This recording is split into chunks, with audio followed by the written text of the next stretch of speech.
PhD, BXW, to barangay nutritionists, all hospitals, health centers. Kanina, pinirma ko na ang karagdagang release ng 184 million pesos na bukas ng hapon makukuha nyo na ulit.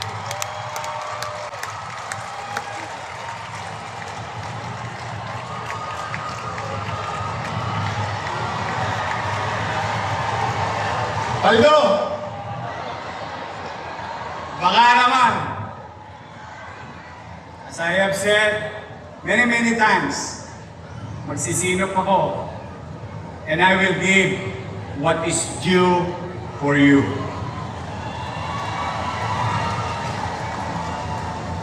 Bukas ang hapon, check nyo na. I'm happy for you. Hindi naging lang ang 14.6 billion PYO upang masimulan ang one smart TV, one laptop, one classroom sa pampublikong paaralan ng lungsod ng Maynila.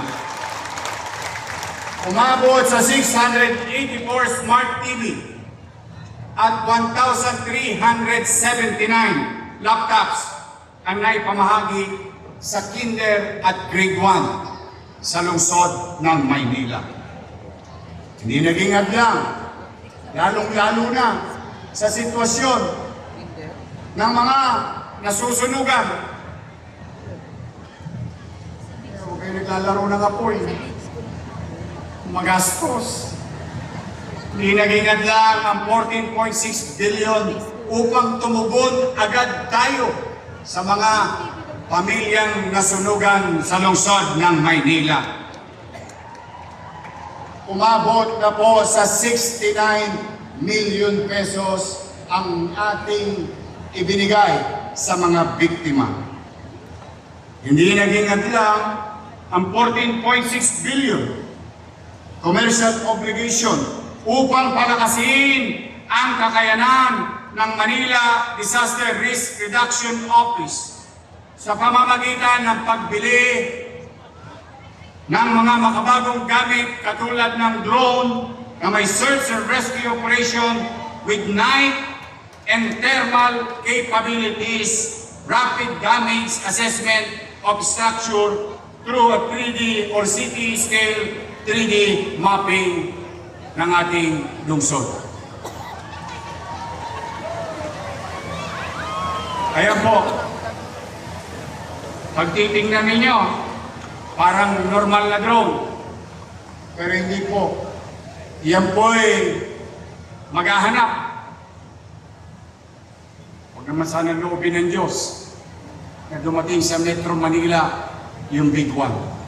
But we, Manileños, and your city government, keep on preparing for the worst. Hindi naging hadlang ang 14.6 billion PYO. Kahit na tayo sinasampal ng kaliwat kanan ng krisis ng langis dahil sa gera sa Iran, naitawid pa natin ang ating mga jeepney drivers, bakery owners at iba pang maliliit na negosyo at mga estudyante na nagkakahalagang 34 million pesos. Hindi naging hadlang ang 14.6 billion upang may pagkaloob ang mga funded allowance ng police, judges, prosecutors, teachers, student allowance na nagkakahalagang 700 million pesos.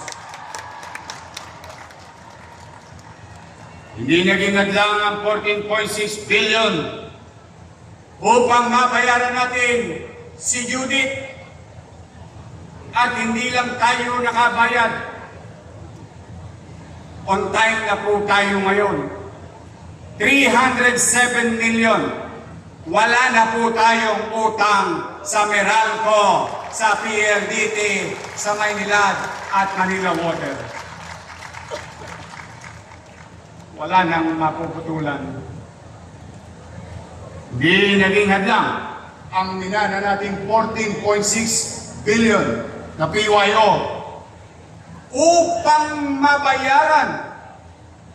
Ulitin ko. Kasi narinig nyo to nung kampanya, bawal lang mag-video habang nagsasalita sa harapan nyo sila. Upang mabayaran ang utang natin sa Land Bank at DBP na nagkakahalaga itong taon lang na ito, nagbayad tayo ng 1.2 billion pesos sa Land Bank at DBP.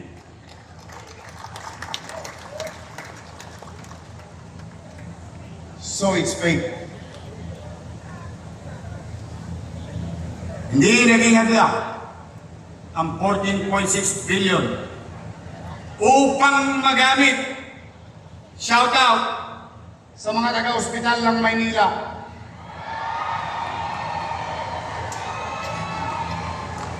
Tatlong taon nakatenga by tens of millions of pesos a life-saving machine at napakamahal na procedure. Bagamat salat tayo, pinilit ko katulad ng mga ama at ina sa kanyang tahanang iraos at magamit ng mga taga-Maynila. Ngayon, nagagamit na natin ang cath lab sa lungsod ng Maynila, sa ospital ng Maynila. Angiogram, angioplasty. Hindi lang kanal ang dinudot-dot natin mga barangay official, pati barbula ng mga ugat na barado ng mamamayan ng lungsod ng Maynila. Maraming salamat sa ospital ng Maynila. We inherited debt, but we deliver results. Never compromise the services of our people deserve. Every peso was managed with discipline. Every obligation was met with accountability. And every decision was guided by service to every Manileño. Marahil, tanong ninyo sa akin ay ganito. Yorme,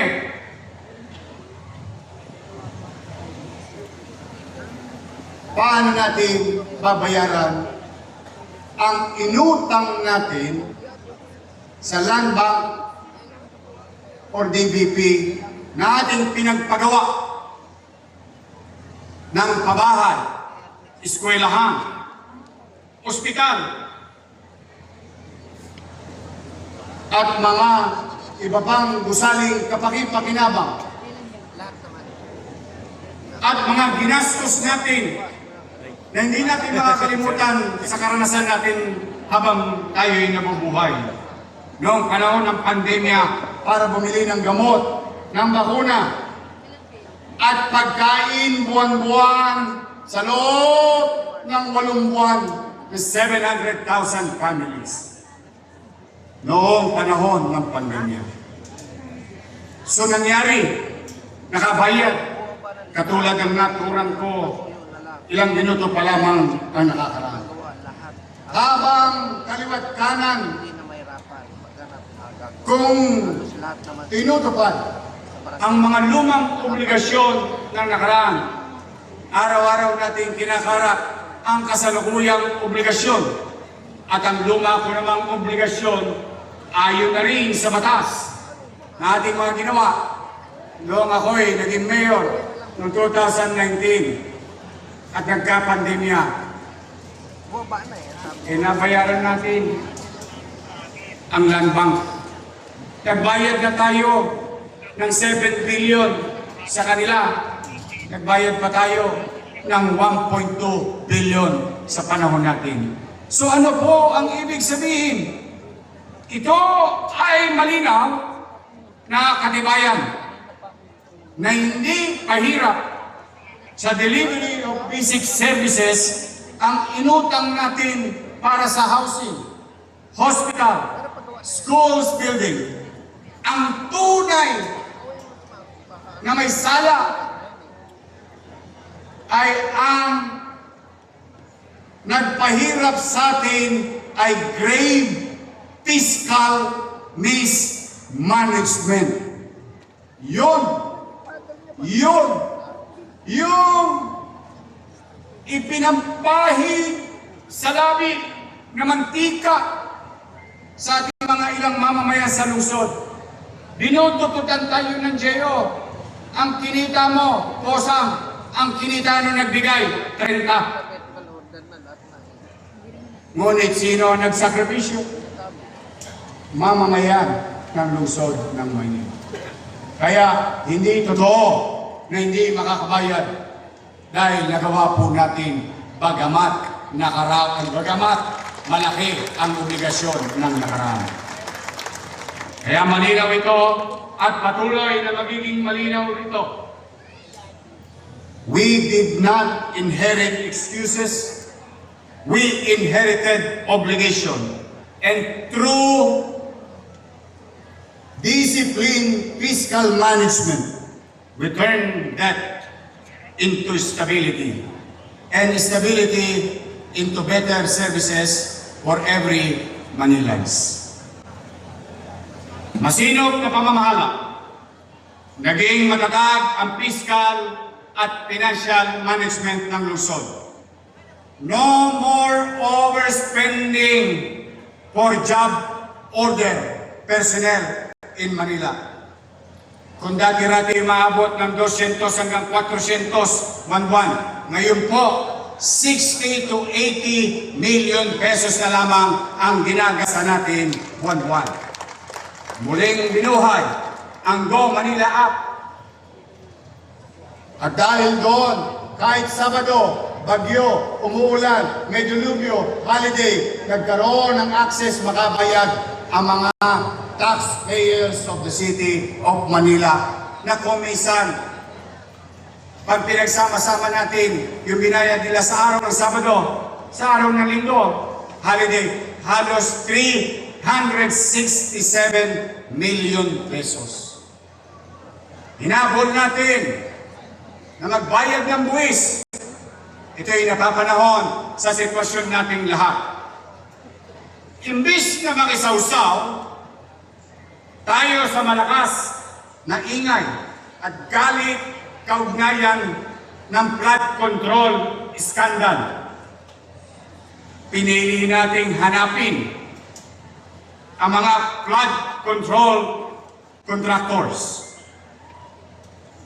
upang sila'y papanagutin. Papanagutin saan? Within our authority as local government unit. Within the bounds of the law. Hinabol po natin silang lahat. At pinagbayad ko sila ng contractor's tax sa lungsod ng Maynila. Dahil dyan, sila ang magpasanggang ngayon, nagkukwentuhan pa lang sa Maynila, nagkakwentahan na at nagkabayaran na umabot sa 309,346,851 pesos. Ito ay mga panahong 2023, 2024, 2025. Yung iba, nakademanda pa.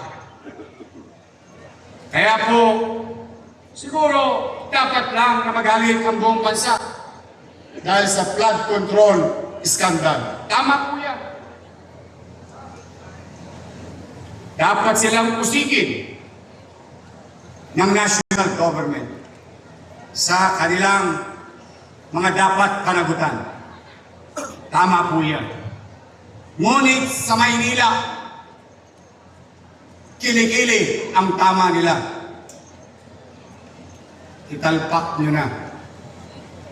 Shout out sa tumatalpak dyan. Kaysa laway, kaysa galit, kaysa inis. Nag-isip tayo, ano ang magiging kapakinabangan ng mamamayan ng lungsod ng Maynila? 309 million pesos. Kaya po, simula ngayon, lahat ng project ng DPWH hindi maaprobahan hanggat walang building permit sa lungsod ng Maynila. Sa pagbabalik ng isang masinop na pamamahala, umalit din ang tiwala sa Maynila. Tumaas ng 332% ang bilang ng mga bagong rehistradong negosyo sa Bureau of Permits. Sa lahat ng mga bagong namumuhunan sa lungsod ng Maynila na nairehistro sa loob lamang ng isang taon. Maraming salamat sa inyo sa muli ninyong pagtitiwala sa lungsod ng Maynila. Ang ibig sabihin, karagdagang trabaho at mas malaking ambag sa paglago ng ekonomiya sa kabisera ng bansa. Palakpakan po natin ang mga namumuhunan sa lungsod ng Maynila. Tumaas ng 105% ang business renewal sa ating lungsod. Maraming salamat po at ibig sabihin nito na papanatiling na po protektahan ang mga trabaho ng mga tagalungsod ng Maynila at mga kababayan natin.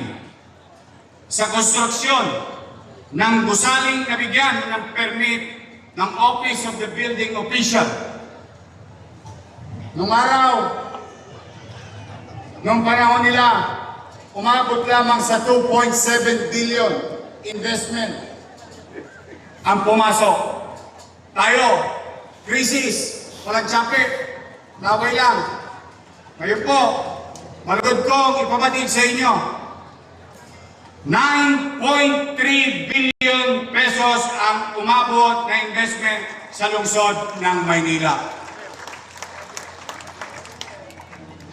Dahil bumalik ang tiwala sa Maynila, lalo rin lumakas ang ugnayan natin sa international institution at mga pamahalang panlungsod. 90 po foreign diplomats ang bumisita sa atin. Madalas dinudugo ako ang kaka-Ingles. Pero okay lang sapagkat yun ay pagbibigay ng oportunidad ng people-to-people exchange, business partnership, at economic development. Muli rin pinili ang Maynila upang pamunahin katuwang ng national government, pagpapatupad ng rice distribution, scholarship, medical, health services, LAWA at BINIG program, walang gutom program, pre-positioning of disaster goods, at iba pang social protection program, kabilang ang 4Ps. Palakpakan natin ang mga kabinete ng ating bansang tinutulungan ang lungsod ng Maynila. Bumalik muli ang pagtitiwala ng mga kababayan natin sa Mindanao, sa Visayas, sa Northern Luzon, sa Southern Luzon at Central Luzon na muli nilang itinda ang kanilang produkto dito sa lungsod ng Maynila. A city grows when people believe in it again. Today, Manila is growing because confidence has returned. And when trust returns, investments follow. Opportunities multiply and progress becomes unstoppable. Now, let me share to you on the new and expanded projects of the City of Manila in the next 365 days sa ating buhay. Maliban sa 21,000 preschooler, muli nating ilulusad ang Your Milk 2.0. Naabot na halos sa 60,000 plus na mga batang mag-aaral sa lungsod ng Maynila. From daycare, aakyat na tayo sa kinder hanggang grade 1 sa darating na Hulyo. Matutuwa na naman ang mga health sector. Mababawasan ang may sakit na bata kasi malulusog na naman sila. Alam naman natin sa mga pag-aaral, regular na milk supplementation ay nakatutulong sa magandang nutritional status, healthy weight gain para sa mga undernourished children, at mas maayos na atensyon, partisipasyon sa klase. Lagi silang masigla. At karagdagan, nakatutuwang isipin na tayo, mga batang Maynila, ay nakatutulong sa ating Filipino dairy farmers sa Southern Tagalog. Palakpakan natin ang ating mga Filipino dairy farmer. Natupad ang One Smart TV, One Classroom. Sa nabanggit kanina, itong taon na ito at magpahanggang susunod na taon, hindi lamang grade 1 at kinder ang ating bibigyan ng One Smart TV, One Classroom. Itataasan natin sa grade 2 at grade 3 sa buong Maynila. Tuloy ang pabahay. Hindi tayo titigil. Katunayan, sa mga nanonood, may raffle po kami ni Vice Mayor Chi Atienza next month sa lahat na nag-apply ng In-City Vertical Housing Program. Sa health services, nabuksan ang Barrio Pugoso, Barrio Magsaysay, Valeriano Pugoso, ngunit kalinsabay nito as we speak. Ginagawa na ang Pamana Health Center, Piata Health Center at San Nicolas Health Center. Sa pagsisimula nitong termino ito, nabuksan natin ang Corazon si Aquino General Hospital.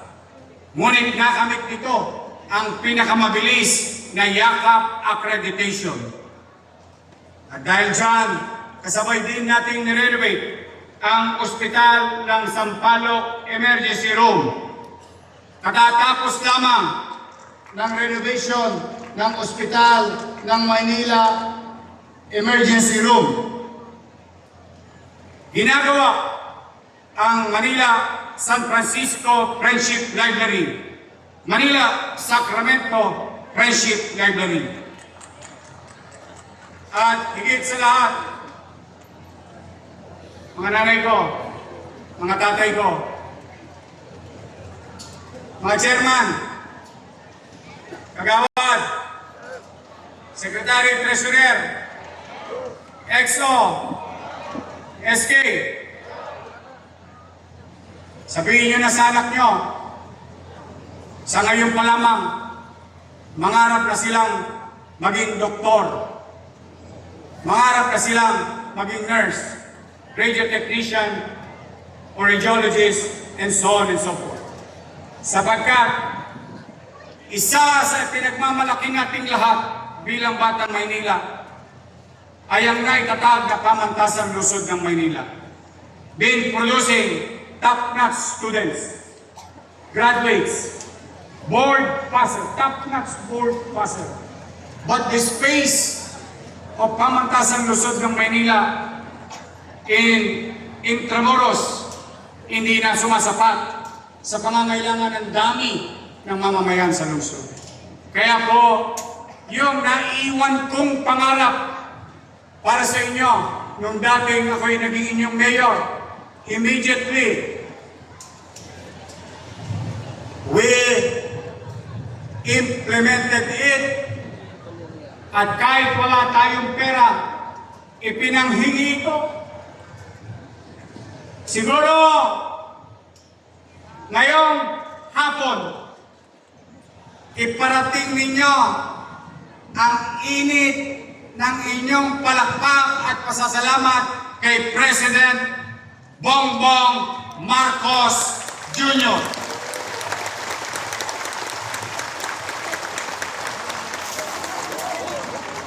Nakadali ako.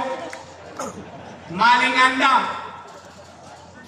500 million pesos para itayo ang pamantasang lungsod ng Maynila College of Allied Health Sciences Building.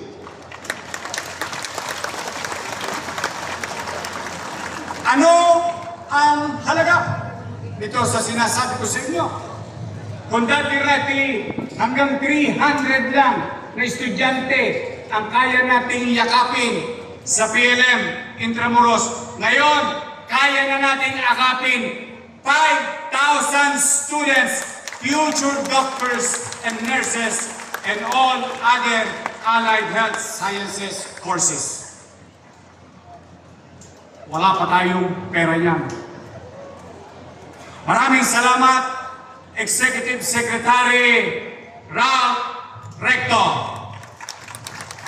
Maraming salamat, DBM, Department of Budget and Management. Maraming salamat, President Bongbong Marcos.